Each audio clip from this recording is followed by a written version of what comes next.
Hari ini kita mau belajar bahwa jalan menuju surga butuh pengorbanan. Itu Nabi 950 tahun berdakwah. Berapa yang beriman? Wa ma amana ma'ahu illa qalil. Sedikit jemaah, lebih banyak yang hadir di tempat ini sekarang. Sedikit yang beriman dengan Nabi Nuh alaihissalam. Apa kata kaumnya? In huwa illa rajulun bihi jinnah. Tuh, Nuh, orang yang kerasukan jin, orang gila, jangan diikuti.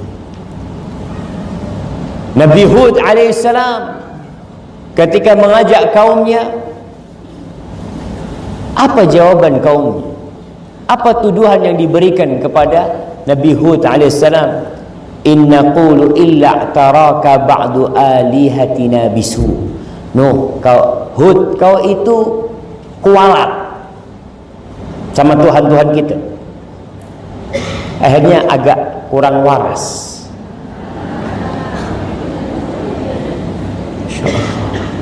Ibu-ibu kenapa?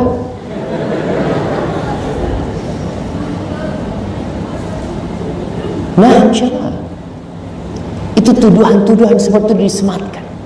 Sehingga antum pun ketika menjadi penerus para nabi, melanjutkan perjuangan mereka, mengamalkan agama ini, antum harus siap mendapatkan tuduhan yang bermacam-macam. Kita akan melihat tuduhan yang diberikan kepada Rasulullah SAW. Ini salah satu cara untuk menghalangi orang supaya tidak mengikuti dakwah. Propaganda yang dilakukan oleh orang-orang di luar Islam, bagaimana supaya orang di luar Islam itu tidak masuk Islam, dan orang yang sudah Islam keluar dari Islam. Sampai hari ini itu dilakukan. Beberapa tahun yang lalu dan sampai hari ini kita melihat orang-orang yang mencaci maki Rasulullah SAW. Sempat ramai urusan karikatur Nabi SAW. Itu kisah lama. Di zaman Belanda ketika menjajah negeri kita, Belanda sudah berulang kali melakukan itu.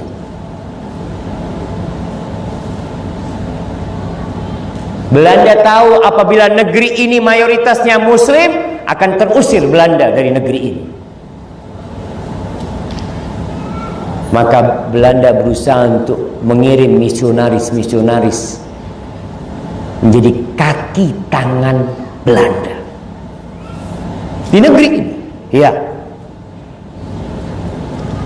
ma'asyiral muslimin rahimakumullah.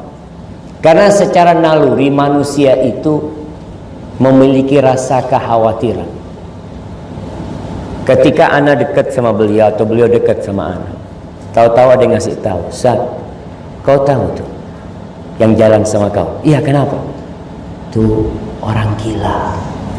Loh, iya. Aduh, mudah-mudahan tidak ketularan. Dia akan meninggalkan. Dan sampai hari ini di Eropa ketakutan mereka dengan masuknya Islam ke Eropa tanpa pedang. Mereka mengatakan Islam ditebarkan dengan pedang. Islam masuk Eropa sekarang tidak lewat pedang. Dan kau lihat berbondong-bondong orang masuk Islam. Ditambah lagi dengan imigrasi yang berangkat ke sana Muslim, yang dikatakan berapa tahun ke depan mungkin jumlah umat Islam sama dengan jumlah orang-orang non-Muslim yang ada di Eropa. Orang-orang kafir ketakutan punya anak. Umat Islam nggak pernah takut punya anak. Antum kadang-kadang lihat jemaah, ini yang perlu ditumbuhkan di hati orang Muslim. Orang Islam rumahnya cuma tipe 48. Ada tipe 48? Hah? Ada nggak jemaah? Nggak ada. Tipe berapa? 36. Ada 36, tipe 36. Anaknya 4. Rumah 36, anaknya 4. Ada orang Masya Allah, rumahnya 1 hektar, anaknya 1. Siapa yang dipiara di rumah? Miara siapa dia? Miara anaknya orang. Pembantu 12. Anaknya cuma 1. Subhanallah. Ada ketakutan di diri mereka. Makanya Rasul sallallahu alaihi wasallam menganjurkan umat Islam untuk banyak anaknya. Kenapa? Fa inni mukafir bikumul umam. Aku akan bangga dengan banyak-banyaknya umat. Dan banyaknya umat itu alamatul izzah, tanda kejayaan. Allah ketika menyebutkan nikmat yang Allah berikan kepada Bani Israel, apa kata Allah? Wa ja'alnakum aktsara nafir. Kita jadikan kalian umat yang paling banyak jumlah. Dan itu yang mereka takutkan, jemaah. Maka mereka terus mengeluarkan tuduhan-tuduhan yang tidak benar agar umat Islam menjauh dari Islam. Yang di luar Islam nggak masuk Islam. Di negeri kita usaha orang-orang liberal untuk merusak Islam dari dalam. Kenapa sih nggak ada kerjaan mereka? Iya, itu kerjaan mereka. Memang mereka dikirim untuk merusak agama kita. Tapi jangan takut. Allah mengatakan yuriduna liyudfi'u nurallah biafwahim wallahu mutimmu nurihi walau karihal kafirun. Mereka berusaha untuk mematikan cahaya Allah dengan lisan mereka, dengan omongan mereka. Allah akan sempurnakan agamanya. Cahaya ini akan Allah sempurnakan, walaupun orang-orang kafir benci hal itu. Jamaah rahimakumullah, tuduhan yang diberikan kepada Rasul sallallahu alaihi wasallam, kepada Nabi kita alaihi salatu wassalam. Yang pertama, beliau dituduh majnun. Allah sebutkan di surah Al-Hijr ayat 6. Apa kata orang-orang kafir? Wa qalu ya ayyuhalladzi nuzzila alaihi dzikr innaka lamajnun. Subhanallah. Mereka itu meledek sambil mengatakan, wahai orang yang diturunkan kepadanya Al-Quran, kau tuh orang gila. Mereka mengatakan Nabi mendapatkan wahyu, tapi kata mereka, kau orang gila, benar-benar gila. Dan Allah jawab di surat Al-Qalam, ma anta bi ni'mati rabbika bimajnun. Engkau dengan nikmat yang Allah berikan kepadamu, kau tidak gila. Supaya tahu orang-orang musyrikin kalau Quran ini bukan bikinannya Nabi alaihi salatu wassalam, tapi Quran itu Allah yang menurunkan. Yang kedua, beliau dituduh sihir. Dukun itu di negeri kita ada 2. Siapa yang bisa sebutkan, anak kasih hadiah. Macam-macam dukun, mau 2, 3, 4 nggak apa-apa. Ada hadiahnya, Ustaz. Masya Allah, syukur. Nah, karena tema kita hari ini Nabi kita SAW bukan dukun. Nah, fadhal. Dukun yang apa? Dukun kedaerahan. Ngapain kerjanya dia tuh? Ngerjain orang. Dukun kedaerahan. Yang kedua,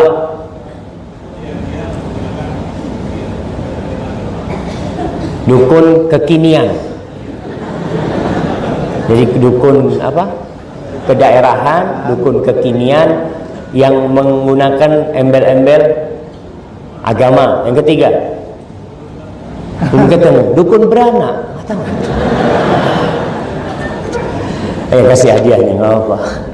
Ya jemaah, kalau kita bicara dukun, ada dukun santet, dukun sihir, yang dia biasanya tadi katanya ngerjain orang. Dan dukun santet ini, dukun sihir ini terbagi menjadi dua sebenarnya.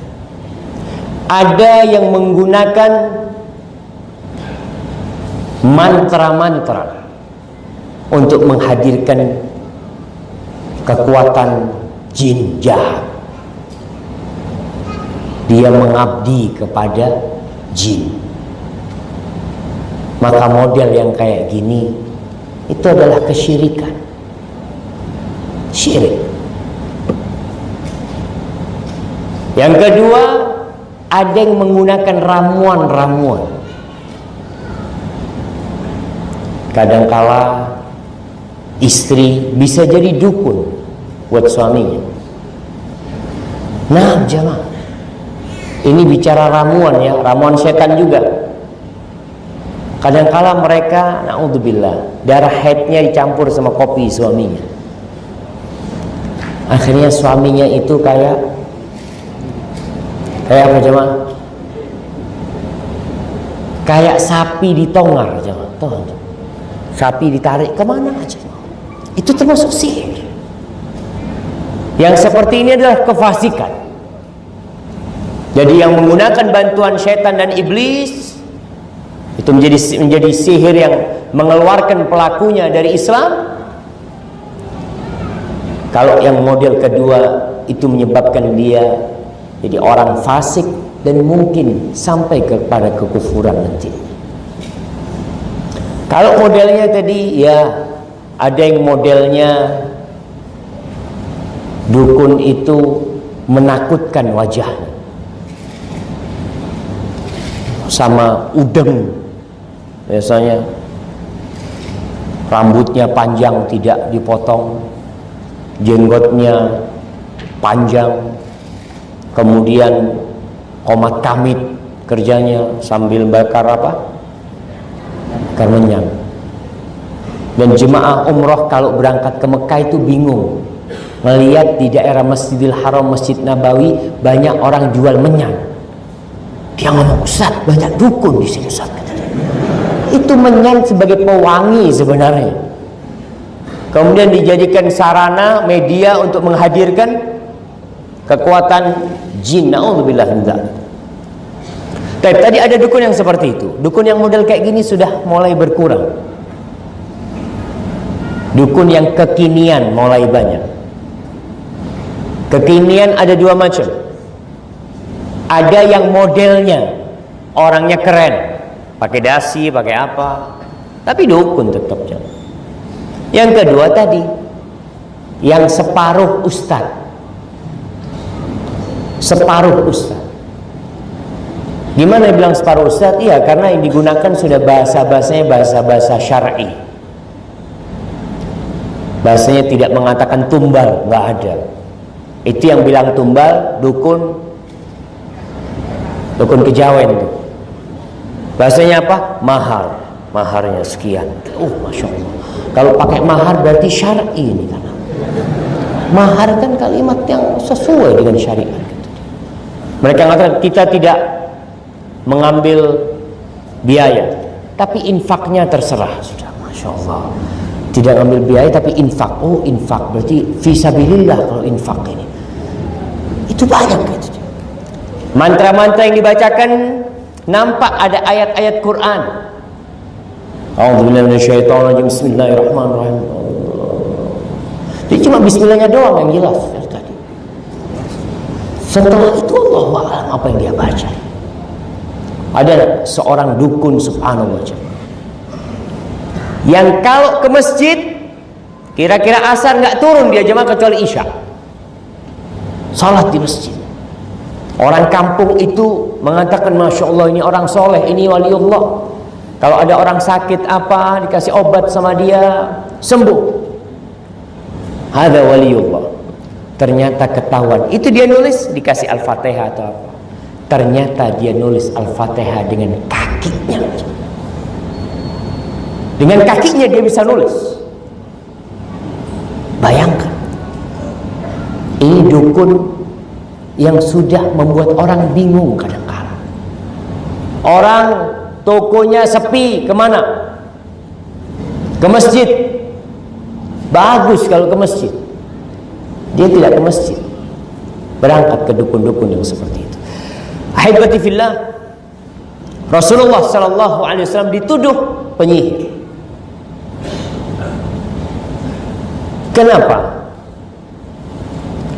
Mereka melihat Rasul sallallahu alaihi wasallam ini, ya, beliau itu bukan penyihir, tapi gimana lagi, kita ini mau ngomong apa tentang dia? Kata orang-orang kafir Quraisy, bukankah Rasul sallallahu alaihi wasallam memisahkan anak dari orang tuanya? Bukankah Rasul sallallahu alaihi wasallam memisahkan istri dari suaminya dengan agama yang diajak ini? Oh iya, berarti dia penyihir. Allah mengatakan tentang mereka di surah Sad ayat 4, wa ajibu an ja'ahum mundhirum minhum wa qala al-kafirun hadza sahirun kadzdzab. Tuh, orang-orang itu takjub, heran dengan kedatangan seorang yang memberikan peringatan dari kalangan mereka sendiri. Nabi itu bukan dari luar kampung, Nabi itu dari Mekah, dan orang-orang Mekah kenal sama Rasul sallallahu alaihi wasallam. Apa kata mereka? Wa qala al-kafirun hadza sahir kadzdzab. Dia ini penyihir dan pendusta. Nabi kita disebut penyihir dan pendusta. Kemudian mereka mengatakan, wa qala adh-dhalimuna in tattabi'una illa rajulan mashura. Kalau tadi dikatakan dia penyihir, mereka juga bingung. Enggak, kalian ini mengikuti orang yang kena sihir. Mereka serba bingung melihat dakwah Rasul sallallahu alaihi wasallam. Sehingga pernah pada suatu saat sebelum musim haji datang, itu orang-orang kafir pada berkumpul. Mereka bermusyawarah untuk bersepakat atas tuduhan yang akan diberikan kepada Nabi Muhammad SAW. Karena mereka berbeda pendapat, dikatakan penyihir, kena sihir, majnun, pendusta, penyair, dukun. Karena mereka takut nanti kalau jemaah haji datang ke sini, lalu mereka melihat kita berselisih pendapat, akhirnya mereka nggak akan percaya. Akhirnya mereka sepakat untuk menyebutkan Nabi SAW penyihir. Itu sudah. Padahal mereka enggak, dia bukan penyihir. Cuma itulah mungkin yang bisa kita jual kepada masyarakat. Penyihir yang meresahkan masyarakat, memecah belah umat. Itu yang disebutkan oleh mereka. Ternyata setiap jemaah haji datang dikasih tahu, hati-hati, ada fulan nih, jangan dekat-dekat sama dia, dia itu penyihir. Hati-hati, ada fulan. Subhanallah, ternyata propaganda itu bermanfaat. Orang itu kalau dilarang malah kepingin tahu yang mana orangnya sih. Mereka pada datengin. Makanya Tufail bin Amr ad-Dawsi itu masuk Islam gara-gara propaganda orang-orang kafir. Gara-gara dijelek-jelekkan Nabi SAW, maka dia kepingin tahu. Ternyata di situ dia mendapatkan la ilaha illallah Muhammad Rasulullah sallallahu alaihi wasallam. Kemudian yang ketiga, beliau dituduh membawa dusta. Tadi yang kita sebutkan, mereka mengatakan sahirun kadzdzab, penyihir, pendusta. Dan ini sangat tidak masuk akal. Mereka ngomong itu, mereka bingung. Selama 40 tahun kita hidup bersama Nabi Muhammad SAW, mereka tidak pernah menemukan sekalipun Nabi berdusta. Dan itu diomongkan oleh orang-orang kafir. Kita ini gimana nuduh dia itu pembohong? Padahal selama dia bersama kita hidup, dia orang yang amanat, dia tidak pernah bohong. Ketika dia mengatakan Rasulullah, kalian sebut dia pendusta. Ketika kalian bingung tentang siapa yang meletakkan Hajar Aswad, kalian ridho dengan hukumnya. Dan dalam kondisi dia mengaku menjadi nabi, kalian titipkan amanah-amanah kepada dia. Makanya mereka termakan omongan mereka sendiri ketika menuduh Rasulullah sallallahu alaihi wasallam kadzdzab. Kemudian yang keempat, Nabi alaihi salatu wassalam dituduh membawa cerita-cerita dusta, dongeng-dongeng. Itu Quran dongeng. Asatirul awwalin, cerita-cerita dari Yunani, cerita-cerita dari Ahlul Kitab. Padahal cerita-cerita itu dibenarkan oleh orang-orang Ahlul Kitab. Mereka sempat mengetes kebenaran Nabi SAW dengan cara apa? Dengan cara datang ke orang-orang Yahudi. Coba kalian kasihkan kepada kita pertanyaan-pertanyaan yang menyebabkan Muhammad tidak bisa jawab, sehingga tampak bahwa yang dia bawa adalah dongeng, cerita-cerita, dan dia pendusta. Bawa tuh dari Madinah, bawa 3 pertanyaan. Orang Yahudi mengatakan kalau dia bisa menjawab 3 pertanyaan ini, Nabi itu. Pikirnya orang-orang, Nabi kita alaihi salatu wassalam tidak akan bisa menjawab. Apa 3 pertanyaan tersebut dan apa jawabannya? Nah, kasih hadiah. Siapa yang bisa jawab? 3 pertanyaan yang ditanyakan kepada Nabi alaihi salatu wassalam, kemudian Nabi jawab. Jemaah, masa pagi-pagi udah pada tidur tuh? Pertanyaan itu 2 disebutkan di dalam surat Al-Kahfi, 1 di surat lain. Nah, 3 pertanyaan. Nah, fadhal. Ya, tentang pemuda yang tidur di dalam gua. Yang kedua, tentang ruh. Yang ketiga,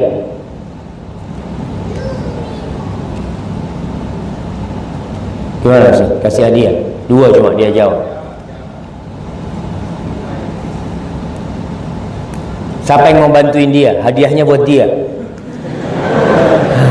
Iya, dia udah 2 jawab.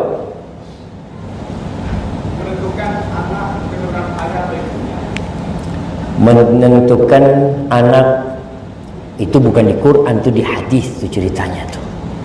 Ini yang di Quran.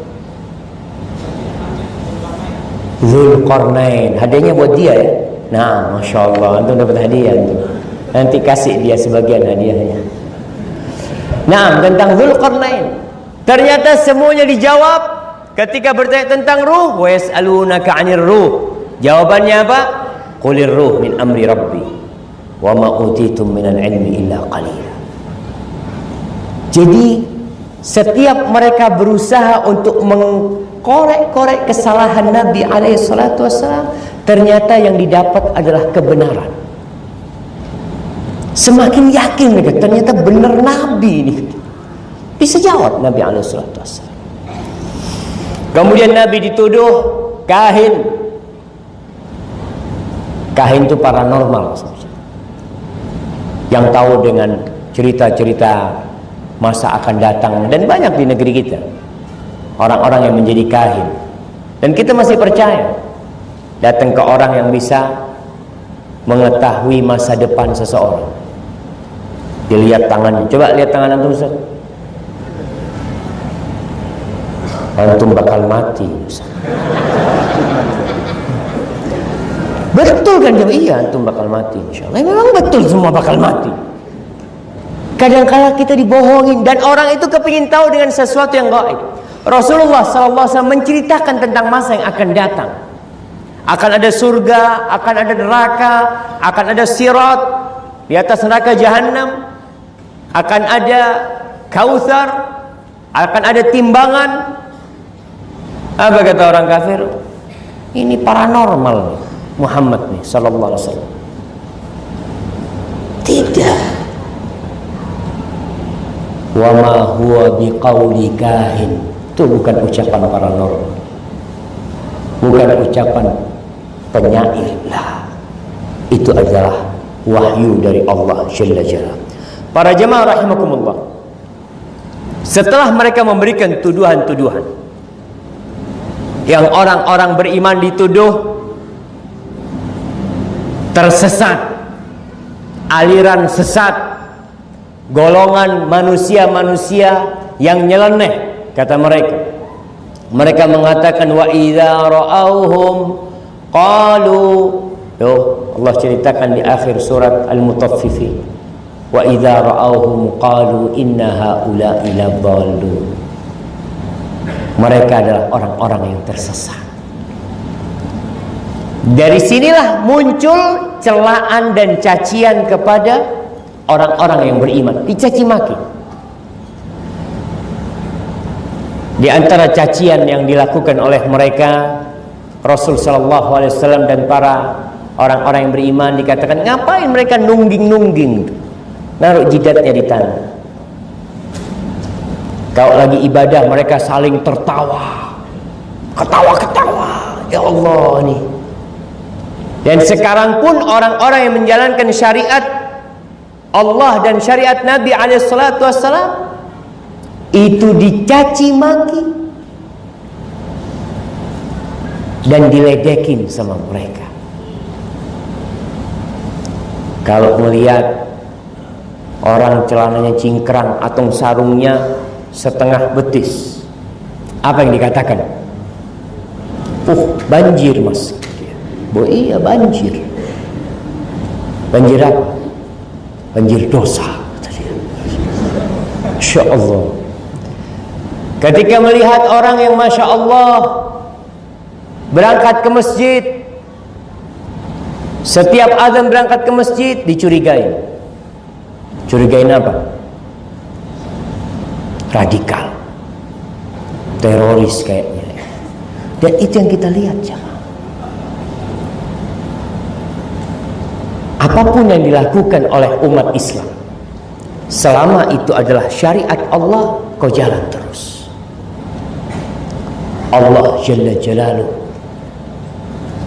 telah menjadikan surga diliputin dengan segala hal yang dibenci oleh jiwa.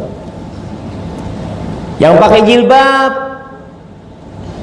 dikatakan seperti karung. Kan jilbab sekarang ada yang model macam-macam, tapi yang pakai jilbab syar'i dikatakan, ya Allah, gimana ini kok nggak ada modelnya sama sekali. Yang pakai cadar dikatakan sekarang sudah mulai hilang, dikatakan ninja. Tapi ternyata di sebagian perguruan Islam, perguruan negeri Islam jemaah, antum tahu mereka melarang pakai cadar, dilarang jemaah. Katanya aturan, ini perguruan tinggi Islam. Apakah itu bukan ajaran Nabi SAW? Kita tidak berbicara tentang hukumnya wajib atau sunnah. Tapi muslimah boleh nggak pakai jilbab? Istri-istri Nabi pakai cadar enggak? Mereka semua tahu istri Nabi SAW semua pakai cadar. Jadi kalau mereka mau masuk ke sana juga nggak boleh, ya nggak boleh aturannya. Ahibati fillah.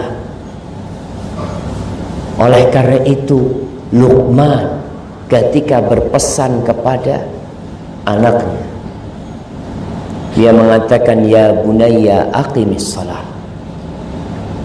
Wahai ananda, dirikan salat. Wa'mur bil ma'ruf wanha 'anil munkar wasbir 'ala ma asabak.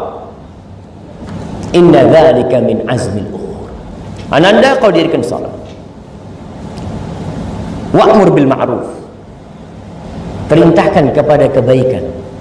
Cegah kemungkaran. Kalau sekedar orang sholat aja, mungkin gangguan tidak terlalu banyak. Tapi kalau dia sudah amar ma'ruf nahi mungkar, sudah mulai ngajak orang lain, akhi tafadhol, nih udah adzan nih ke masjid, ngelihat orang melakukan kemungkaran, janganlah, nggak boleh yang seperti itu. Maka dia harus menaikkan tingkat keimanannya menjadi orang-orang yang sabar. Wasbir ala ma asabak. Sabar dengan apa yang menimpamu. Inna dzalika min azmil umur. Itu termasuk perkara yang berat, yang memang seorang muslim ketika menghadapi itu tidak ada jalan lain kecuali bersabar. Sabar, tabah, tegar, tidak usah diladenin.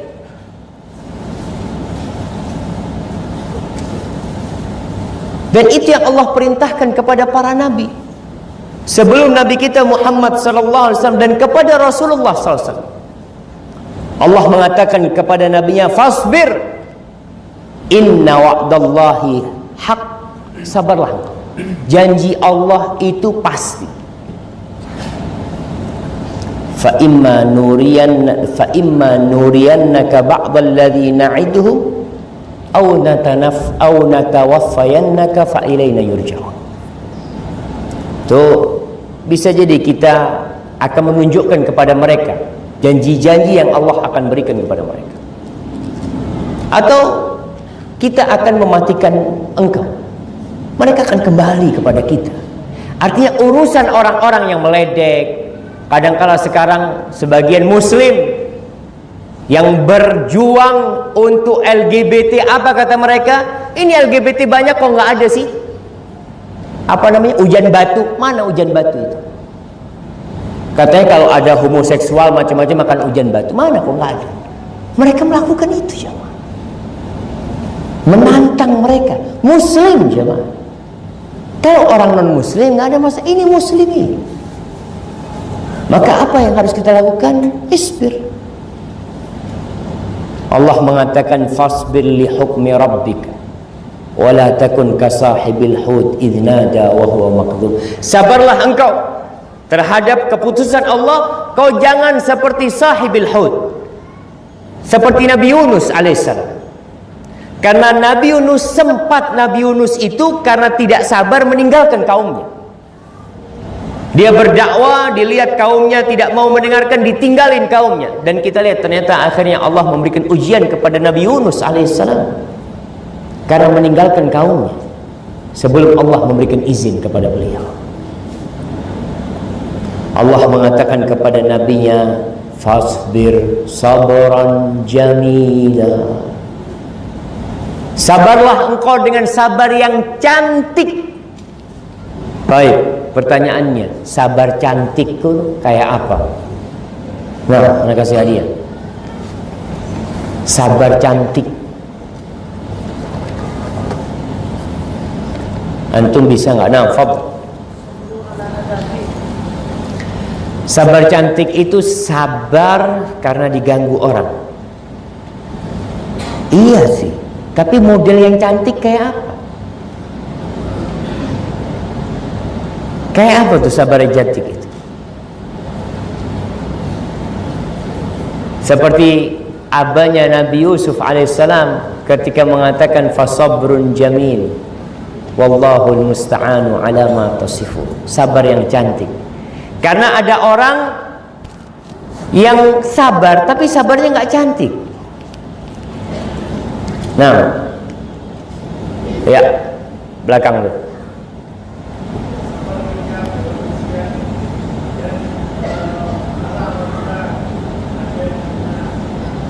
Sabar ketika mendapatkan ujian